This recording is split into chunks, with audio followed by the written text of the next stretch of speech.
Well, yeah, I mean, you're right. I mean, all you have to do is just look at all the big posters around here of all the Major League Detroit Tiger players that we have. Pretty much all of them have come through here, so it's been a good place to continue to develop. I only wish, really, that the facilities were a little bit better. Sometimes it worries me because we had some of the top talent. We've had some of the top talent, and we still do, in the organization that have come from big-time programs. And they come through here, and sometimes what worries me is the playing field or the facilities are not really, let's say, up to the standards that you would like to see. I think it would definitely help in the development of these players. I think it will definitely help in a lot of for a lot of venues in a lot of different ways to this franchise. And that's one of the things that I'm hoping that we can improve here in the near future.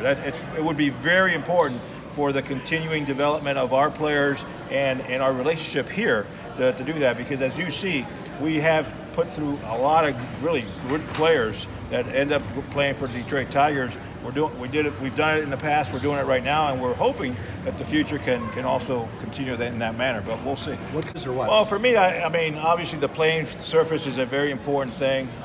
You know, sometimes, you know, for the safety of the players, you want it to be obviously of upper good quality. You know, sometimes obviously in the batting cages, in particular at the beginning of the season, it's freezing cold. There's no heat there, so we're hoping to get that fixed. You know, for next year, for when it's 20 degrees out there, we can have a little batting practice. So things of that nature are important to us. So and they're important to the players. You know, the players will tell you it's a rough go, but to their credit, they've been resilient.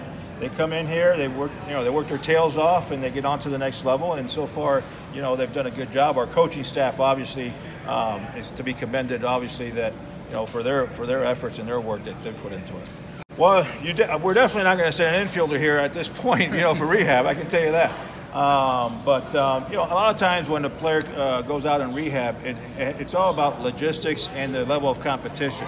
So I would say, and the other thing too is what a lot of people don't understand is the player kind of has the power to say, I'm going to go on a rehab assignment or I'm not. Generally speaking, the younger the player is, the more influence you have on him going. But at the same time, the player at the end of the day will say, no, I want to go here instead of there. And usually they'll pick the closest place to, where in this case would be Toledo if they would be at home. But so the logistics obviously has a lot to do with it, and the player where he would want to go has a lot to do with it.